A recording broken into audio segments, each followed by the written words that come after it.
Olá pessoal, tudo bem? Professora Arli, professora de Geografia do Instituto Genara Viana. Mais um vídeo para a galera do sétimo ano, turma 700 e 701. E aí, meus amores, tudo bem com vocês? Desejo que todos estejam bem. Bom, mais um vídeo, né? Falando aí do capítulo 11. É um capítulo bem pequeno que eu tô dividindo assim de forma bem tranquila para que vocês consigam acompanhar o conteúdo, né, de uma forma bem tranquila, bem calma.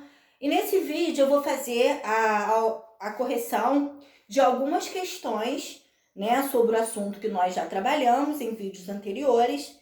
E vou começar falando da página 7, tá? Aonde tem um texto, que nós já falamos também sobre ele, que é Pantanal, Terra das Águas, tá? E sobre esse texto, que é um texto complementar que fala aí sobre o Pantanal, né? Tem duas questões que eu vou já passar a correção para vocês. Na número 1, a pergunta é: explique a importância das enchentes para a região do Pantanal, tá? Então vai ficar o seguinte: as enchentes renovam a vida na região, possibilitando o desenvolvimento de diversas espécies vegetais e animais. Sem as enchentes, a região seria um grande deserto, tá? Então, como podemos observar na própria foto que mostra aí no texto, esse alagado, onde tem as várias espécies de animais que sobrevivem nessa região. Então, tá aí a resposta da importância dessa enchente, tá? Para essa região. Na questão 2, a pergunta é: por que, segundo pesquisadores, é um equívoco o nome Pantanal para essa região? Qual seria a melhor forma de denominá-la? Vamos lá. Porque nela não há charcos integrados e tampouco locais típico de região pantaneira. O mais correto seria chamar a região de planície inundáveis, tá? Então tem muito dessa discussão sobre o Pantanal, né? Sobre o termo usado. Então tá aí a explicação da pergunta, né? Porque, segundo pesquisadores, é um equívoco o nome Pantanal para essa região e seria melhor, e qual seria a melhor forma de denominá-la, ok? Na página 8 tem aí um gráfico falando do centro-oeste, um climograma, né? Falando da região centro-oeste, e tem uma questão sobre esse climograma. A pergunta é: analise o climograma ao lado com base no climograma e seus conhecimentos, o que você pode dizer sobre o clima do centro-oeste? De que maneira o clima impacta a vegetação da região? Então, dentro do conteúdo, quando nós falamos de clima e vegetação, eu expliquei sobre isso, né? Os fatores que são interligados e acaba impactando aí a vegetação da região centro-oeste. Então, vamos lá. É possível dizer que há duas principais estações da região. Também falei disso no conteúdo, né? O centro-oeste apresenta essas duas estações bem definidas. Que estações são essas? Chuvosa entre outubro e abril e seca entre maio e setembro. E pouca variação de temperatura ao longo do ano. A escassez de chuva observada durante o inverno, isso vocês podem observar através do climograma, contribui para que a vegetação da região fique mais seca, aumentando os riscos de queimadas naturais. É um assunto, essa questão aí vem bem a calhar sobre o assunto, né, que está aí, ó, na atualidade, nesses últimos dias, acontecendo realmente no Pantanal, né, que são as queimadas devido à seca. Então, é um assunto que é só vocês entrarem aí em qualquer site de pesquisa sobre o que está acontecendo no Pantanal, que vai realmente bater com a pergunta que está aí para vocês, tá? Sobre a situação triste que está acontecendo no Pantanal, né? A situação das queimadas, ok? Vamos para a página, vamos lá, na página 14. Na página 14 tem aí uma tirinha, né? A tirinha a seguir, ela foi elaborada pelo geógrafo e cartunista Alves com o objetivo de chamar a atenção das pessoas para a degradação do cerrado, né? Então tem aí a tirinha mostrando, né, essa degradação no cerrado, e tem duas questões sobre esta tirinha. Trocadilho é um jogo de palavra que se baseia na semelhança de sons e letras, muitas das vezes dando margem à interpretação variada. Observe a tirinha em que dá sentido com a interpretação ao personagem. Empregou o trocadilho entre as palavras cerrado e cerrado, né? Então vamos lá. A personagem da tirinha quis apontar para o fato de que o cerrado brasileiro vem sofrendo o processo de serragem, isto é, corte de árvores, né, de desmatamento, o que resulta aí nos impactos ambientais negativos para o bioma, né? Então, só em observar a tirinha, né, dá para poder terem a noção, né? E é justamente isso da resposta que eu acabei de falar para vocês que fala aí a tirinha, né? Processo de serragem, as árvores que são destruídas aí dentro do cerrado brasileiro. Na questão 2, tá pedindo aí, né, para discutir com os colegas as medidas que poderia ser tomada diante do problema abordado, ou seja, o problema abordado com relação à tirinha.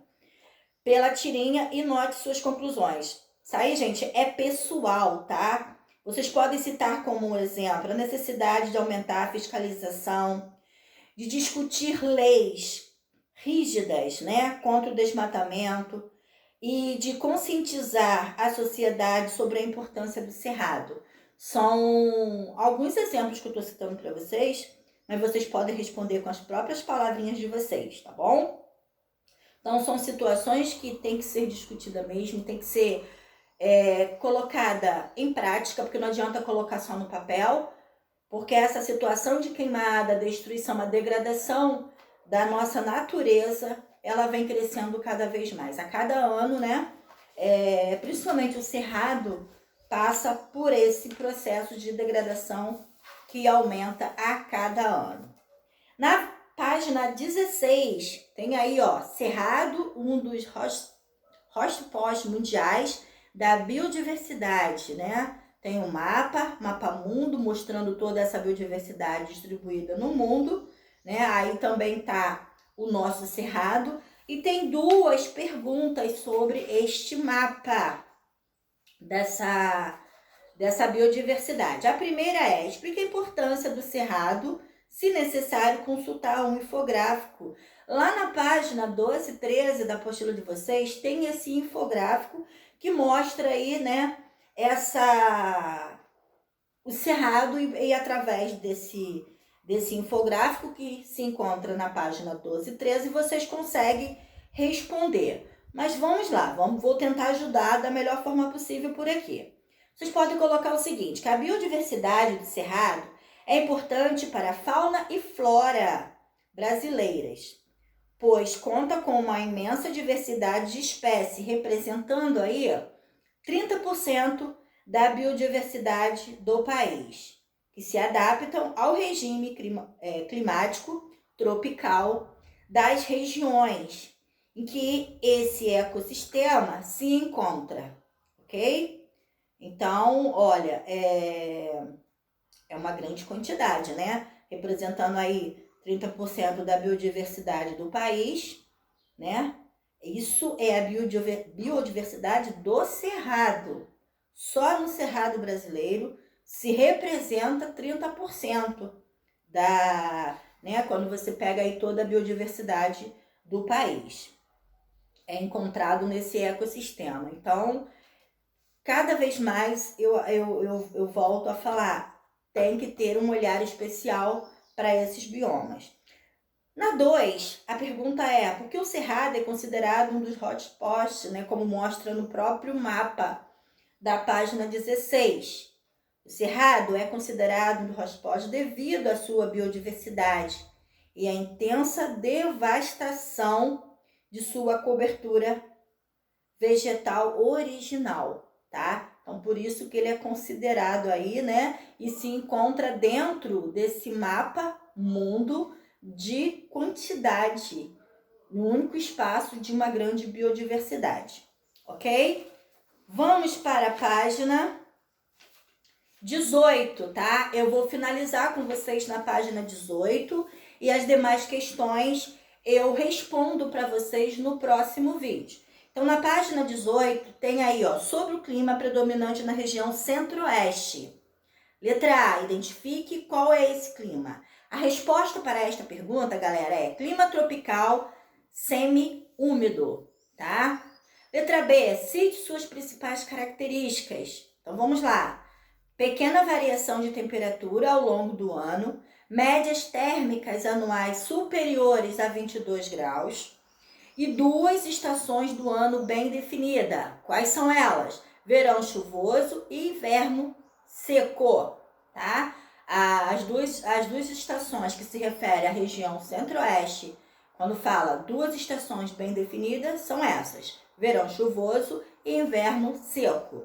Na 2, cite os biomas encontrados no centro-oeste, relacione as características e outros fatores naturais da região. Tá pedindo para escrever um pequeno texto sobre o assunto, tá?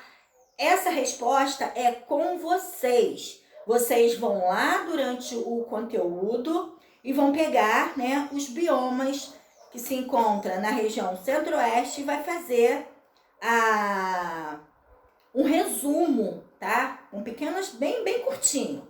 Pequenas palavras aí, poucas palavras de cada um. Então, vocês podem citar a floresta amazônica, o cerrado, o campo, o Pantanal, tá? Pegando cada um deles e fazendo aí, colocando as características de cada um, ok? Então, vocês, por favor, não deixem de fazer essa questão 2, que todas são importantes, né? Mas quando a gente fala assim, ó, essa é com vocês, aí tem aluno que já fica naquela preguicinha e não faz. Tem que fazer sim, tá, galera? Na questão 3, analise os dados da tabela e responda as questões. Tem uma tabela, centro-oeste, área devastada por bioma, tá? Então, quais são os biomas? Cerrado, Amazônia e Pantanal. Área total por milhões de hectares. Área desmatada em milhões de hectares, tá? Que é, no caso, estimativa, né? A gente não pode colocar estimativas exatas, então, por estimativas, áreas devastadas por bioma, tá? Em porcentagem. E abaixo, tá? Tem 2 questões relacionadas aí à questão 3, sobre sobre a tabela de dados do Centro-Oeste. A letra A pergunta o seguinte: quais dos biomas representados na tabela sofreu maior intervenção humana? Tá pedindo para explicar. Então vamos lá. Desses biomas, tá, que mais sofreram a intervenção humana, é o cerrado, sobretudo em decorrência das atividades agropecuárias. Eu falei disso durante o conteúdo para vocês, tá? As áreas devastadas no Centro-Oeste para a implantação das atividades comerciais, com destaque para a expansão da produção de soja e da pecuária, ok? Então, o cerrado é o mais devastado, né? E vai perdendo espaço para estas atividades, principalmente produção de soja e a pecuária. Na letra B, que fator dificulta o desmatamento do Pantanal, contribuindo dessa forma para a sua preservação? Então vamos lá. A grande quantidade de campos inundáveis é um fator que dificulta o desmatamento do Pantanal, né? Principalmente no período em que essas enchentes acontecem, né? Que a água sobe e aí acaba dificultando, né? Os criminosos, né? Vamos botar assim, de fazerem o desmatamento no Pantanal, ok? Então, é um dos fatores que impede aí, que contribui, né, de alguma forma, para que não aconteça o desmatamento. Ok, meus amores?